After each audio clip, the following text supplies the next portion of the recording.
Alright, hello po sa mga followers ng Kid and Dad Motovlog. Yan, so medyo matagal-tagal po tayong hindi nakagawa ng ating content. Medyo busy and medyo walang maisip na content. Yan. So kung makikita nyo, dala-dala natin yung ating bagong swap na MT-10, 2020 MT-10. So swinap natin siya bali doon sa ating Triumph Street Triple 765.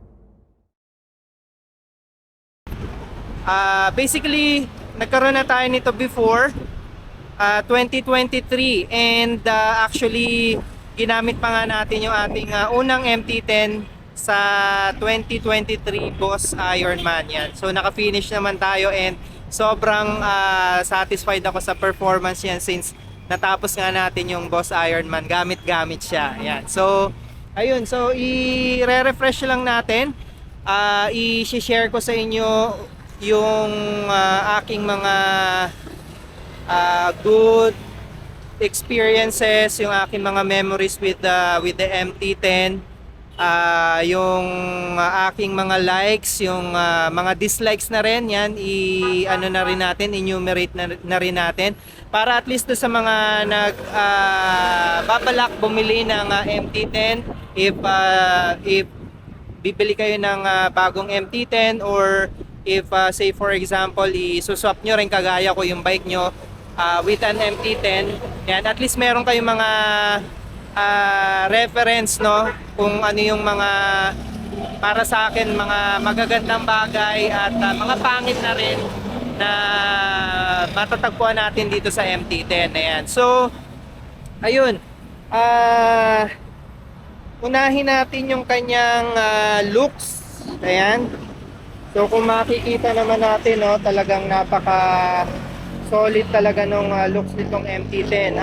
Ang pinaka nagustuhan ko sa kanya, napaka bulky niya tingnan, napaka chunky niya tingnan, napaka brusco niya tingnan, and it only equates to parang proper big bike talaga siya, no, yung alam mo yun, for the big boy talaga, for the big boys talaga. Sobrang ano niya, sobrang brusko nitong MT-10 na ito. Ayan, so yan, isa pa sa nagustuhan natin, which is this is a love and hate para sa mga nakakita na kay MT-10, kasi yung iba hate nila itong parang Transformers look niya. Yung iba naman gustong gusto nila, and kasama na po tayo dun sa trip natin yung itsura niya na parang transformer siya, no, para siyang robot. Ayan. And isa ko pang nagustuhan sa looks niya, yung kanyang tangke. Ayan, kung makikita natin, meron siyang parang mga inlet ng hangin dito, parang for aerodynamics siya. And ganyan na ganyan po yung R1. Yan. So it really resembles the look of the R1 pagdating doon sa kanyang gas tank.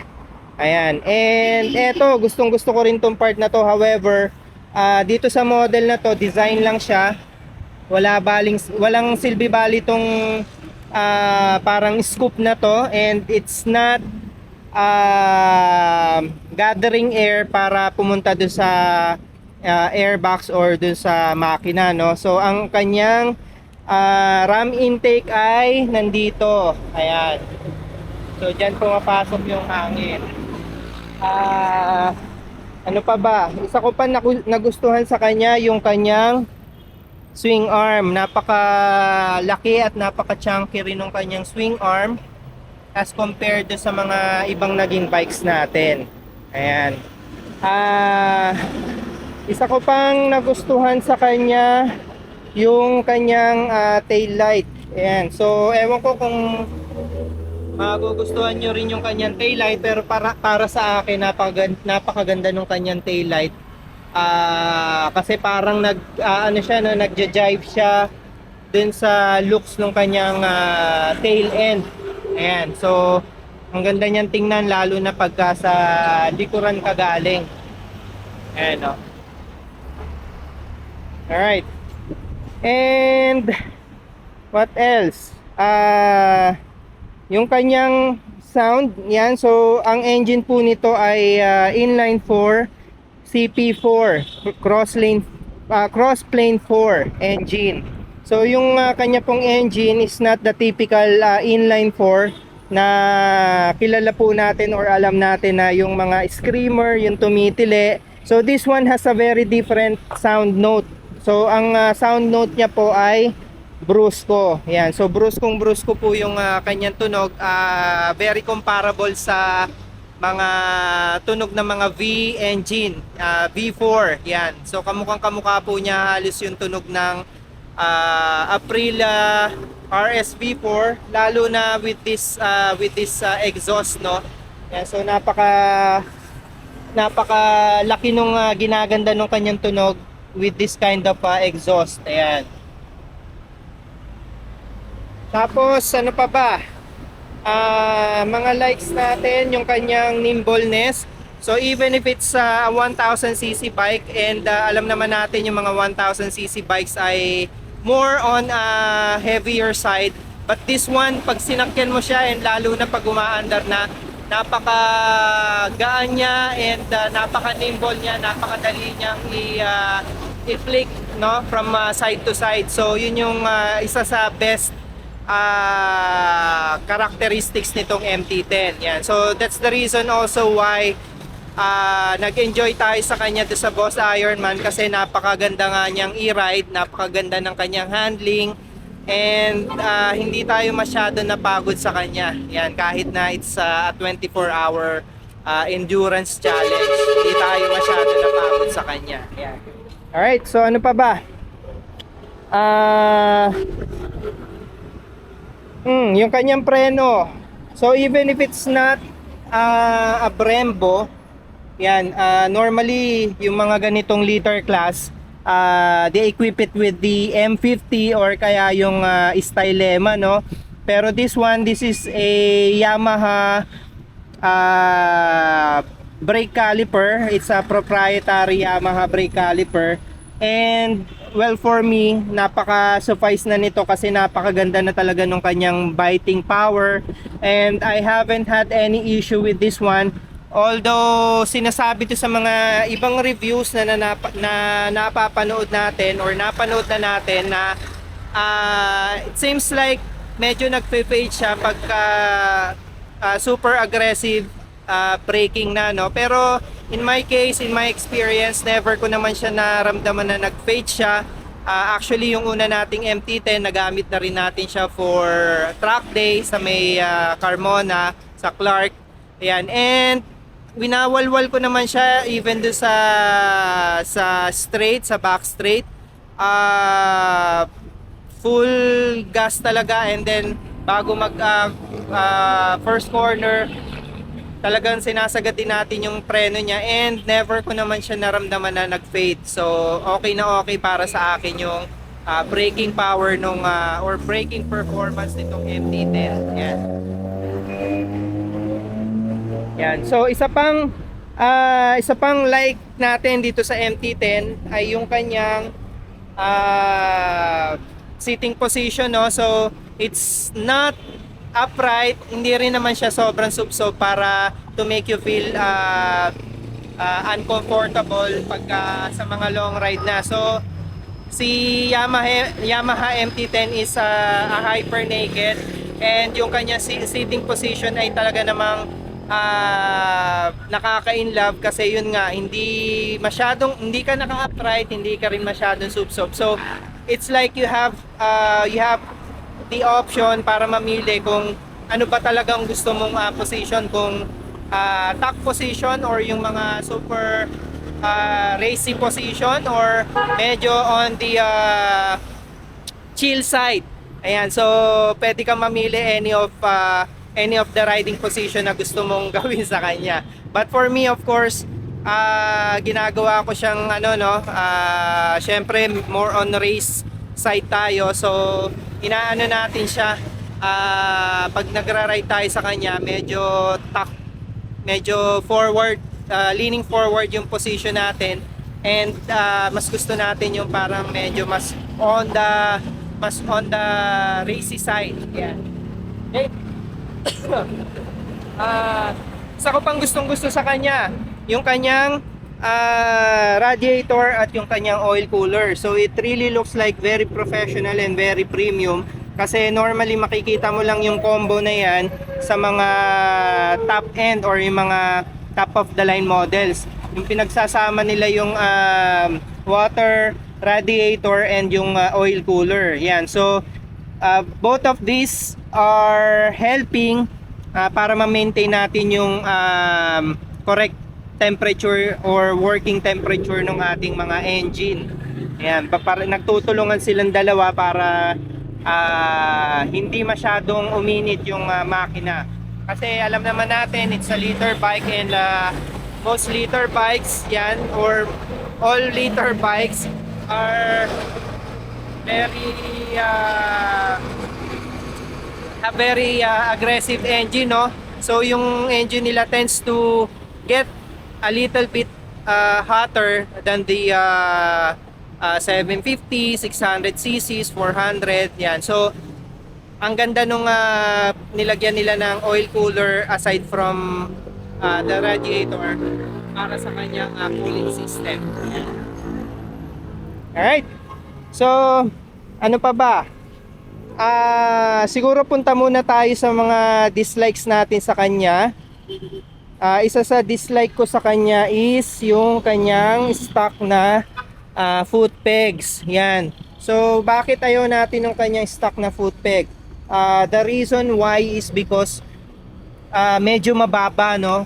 Hindi ganun ka taas yung kanyang foot peg, making it little bit uncomfortable pagka nagko-corner tayo. So pag yung mga aggressive cornering na, may tendency na pagka medyo extreme na yung lean angle mo, may possibility na sumayad yung kanyang foot pegs sa sahig, and that equates to pwedeng mailang ka, and pag nailang ka, mawawala ka sa focus syempre, and kasunod nun, madidisgrasya ka na. So yan, so most likely papalitan natin ng rear set yan para maitaas natin ng konti and mas maging sporty pa yung ating riding position or yung ating seating position, no?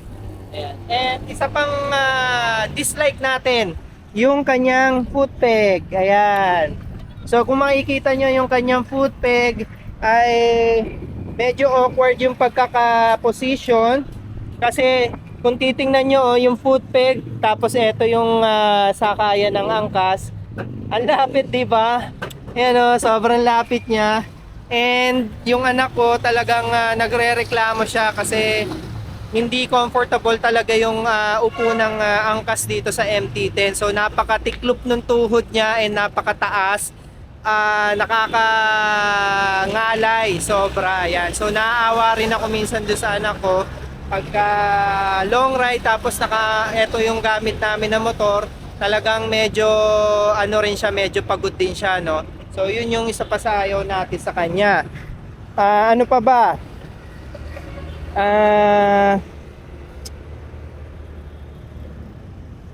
Well, parang yun lang yung dislike natin sa kanya eh. Wala na rin akong ibang maisip na dislike.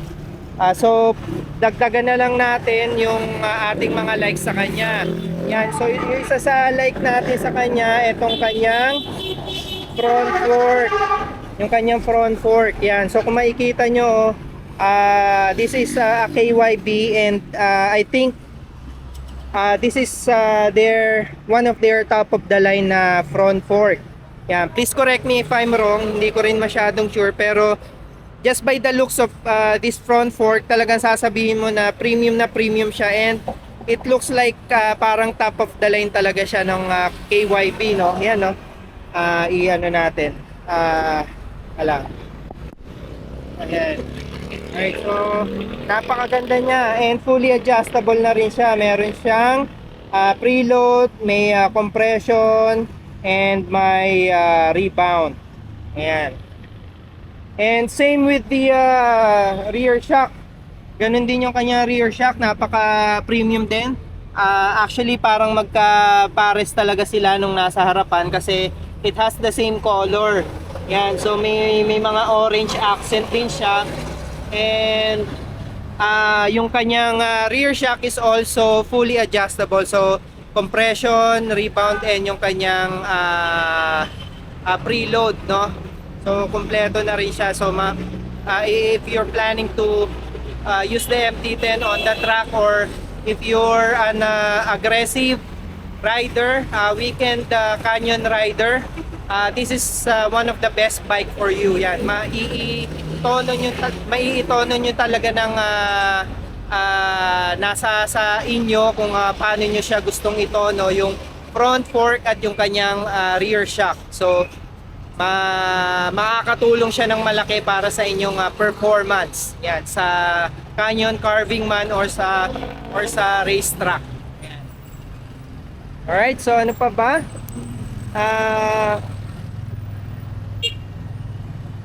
Yan, so yun. Yung kanyang shifter. Yan, so meron na rin pala siyang quick shifter. However, parang ano to, parang nasa gitna ng like and dislike. Like kasi syempre napakalaking tulong ng quick shifter, no? Talagang mapapakinabangan mo yan if you are a very aggressive rider. However, ang caveat niya is wala siyang down or wala siyang auto bleeper. Yan. So okay lang naman kasi sanay naman tayo mag rev matching, and actually mas na-enjoy kong mag rev matching kasi maganda siyang pakinggan. Yan. So doon kasi sa auto bleeper, automatic nang i-re-regulate ng clutch yung ano tawag dito, yung downshifting, yung kanyang RPM ng kanyang engine, kasi may auto bleeper na nga. So with this one you have to manually adjust the RPM pagka nagda-downshift kayo ng medyo mabilis. So napakaganda niyang pakinggan yan. Alright, so ano pa ba? Ayun, so isa pa, may nakita pa tayong isang light natin dito. Meron na po siyang power outlet. Ayan, so meron siyang saksakan nung yung ginagamit dito yung para sa mga kotse. Ayan, so lalagyan nyo lang siya and then you can use it to charge your gadgets. Ayan, so napakinabangan po natin ng gusto yan nung sumali po tayo sa Boss Ironman, kasi we were able to charge our cellphone, yung ating intercom, yung ating camera na charge natin nang hindi na tayo gumagamit ng power bank. So doon na lang natin kinakabit sa built-in niya na charger. Ayan.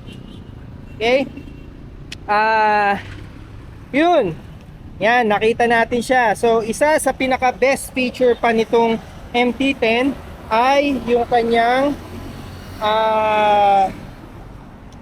cruise control. Ayan, so napakaganda nito and na-enjoy natin ng gusto to while we have our first MT-10. So naalala ko nung bumiyahe kami nung anak ko sa Batangas, kasi dati online schooling siya and dun siya sa Lasal, Lipa nag-aaral. So we have to go there from time to time if may mga kailangan ng presence ng parent. Yan, ginagamit namin siya papuntang Batangas. And yung kanyang cruise control nga ay napaka-solid and sobrang na-enjoy namin nung anak ko habang bumabiyahe kami ng SLEX. Yan, sobrang gandang feature actually niyang cruise control, and makakapahinga yung isang kamay mo kasi pwede mong bitawan nga yung kanyang silinyador or yung kanyang throttle habang naka-cruise control. Yan. So, solid na solid yung cruise control nitong MT-10. Alright, and then, what else? Siguro,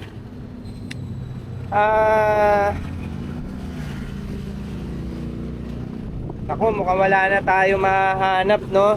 Eto, isa pa sa nagustuhan ko sa kanya, sobrang laki nung nadadagdag niya sa aesthetics nitong kill switch button. Yan, kasi kulay pula siya, it's the only button na naiiba yung kulay, no? So, kitang-kita siya, and makikita mo talaga na napakaganda nung kanyang nagagawa. Yan, para doon sa itsura nitong mga switch assembly. Ayan. Alright. And ayan, siguro yun na lang, no? And ano pa ba? Bago natin tapusin tong video na to, ito, Brembo na rin yung kanyang Brake Master. Yan, however, this is not the Brembo yung mga top of the lines, pero it's very very suffice. Yan, para sa kanyang braking power, sobrang ganda na ng braking power as what we have mentioned earlier, no? Ano pa ba? Well, eto, like and dislike. Yan, yung kanyang instrument panel. Like and dislike natin kasi kumpleto na siya ng info. So lahat ng kailangan natin nandyan, yung speedometer, yung kanyang tachometer, yung kanyang gear indicator.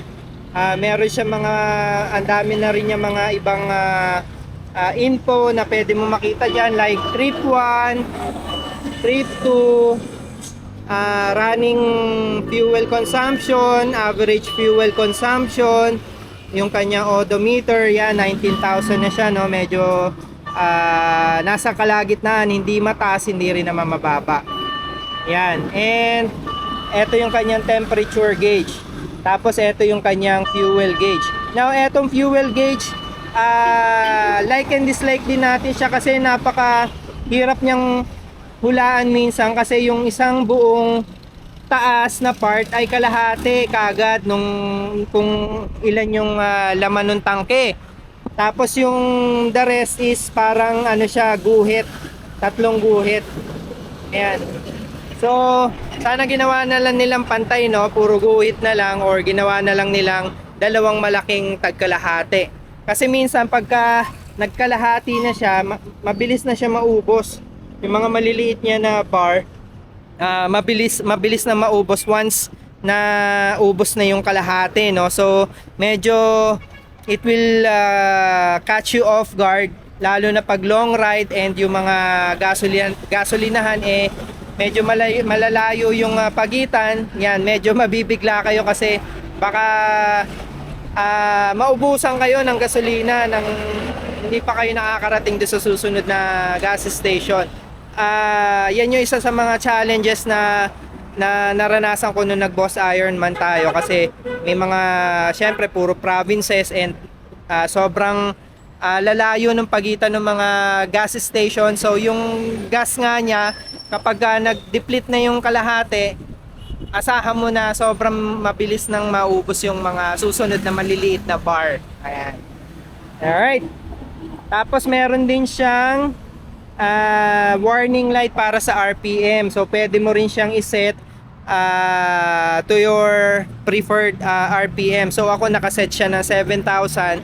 So once umabot ng 7,000 yung RPM, magbi-blink na po ng kulay puti dito na maliwanag.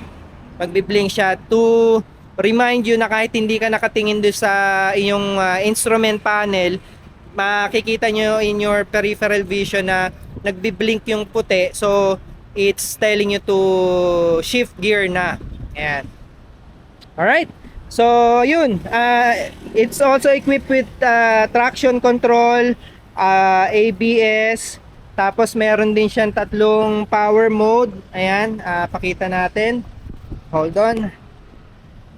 Ayan, meron din siya 3 power mode. 2 yung gamit ko.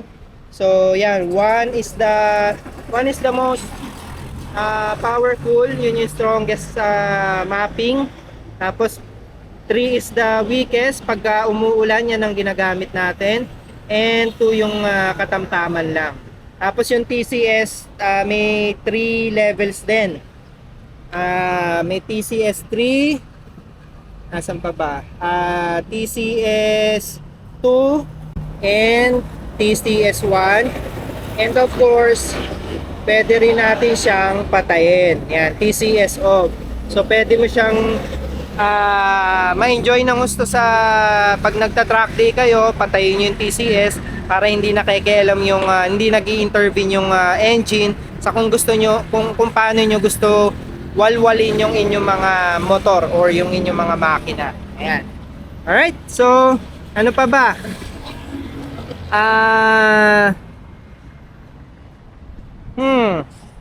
I think that's it. Yan, medyo matagal na rin tayo, no? Para mga ilang minutes na ba? Teka, tingnan natin. 25 minutes na tayo nagre-record. Yan. So siguro that should be enough for now. Bibigyan ko ulit kayo ng follow-up review nitong MT-10 kapag medyo matagal-tagal na sa atin. Kasi during this time, kinakabisado pa lang natin ulit siya kasi sobrang medyo matagal na rin yung last time na nagkaroon tayo ng MT-10. So medyo nanibago tayo sa kanyang ugali, yung ugali ng engine, yung sitting position, yung throttling, yung braking, everything. Medyo malayo siya doon sa performance ng ating Triumph Street Triple 765. So siguro let's give it like mga 1 to 2 months para makabisado natin siya ulit ng husto. And alright, so yan from Siena College dito sa Quezon City. Thank you so much, and it's Brian again of Kid and Dad Motovlog. See you on the next video. Peace, we love you.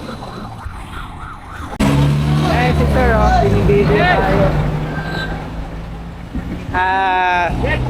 Sali natin si sir, tapos para mapanood din niya yung sarili niya, no? Wala po sir, hindi ako nakapagdala kasi biglaan lang din yung naisipan ko lang din na reviewin kasi kaka-swap ko lang doon sa previous ko. Sa kanya napapanood. Dito sir. Ayan. Naka-record ka sir para makakita mo rin sana. Oo, naka-record din ako. Apo, ayan. Nag-graduate page din ako. Ayun, follow ko na rin sir. Ano ba? Kastoto. Pa? Kastoto. Pa-type na lang po dito para ma-follow rin kita. Okay. Sino may gay dyan? Yan lang mama, pasero ko. Yun, Kastoto. Yan, ito. Wala yan. Search natin. Kastoto. Ayan, Kastoto Official. Hindi vlog. Subukan nyo, paki nga po. Ito. Ayan. Apo. Ito. Paki nga po. Ayan po ba? Hindi yan, ma. Ay, hindi. Ito, swerte lang. Picturean ko na lang po. Ayan. Baka pagalitan ka nung basahero ko. Hindi. Okay lang yan. Dali lang. Hindi vlogger? Apo. Para mapalo ko siya. Ito po yung sa akin, Yan kuya. siya. Video mo yan. Helong. Bago lang kasi cellphone ko. Pero teka lang. Okay, sir. Channel nyo kuya. Ito po kuya. Si kuya para ma-follow rin tayo.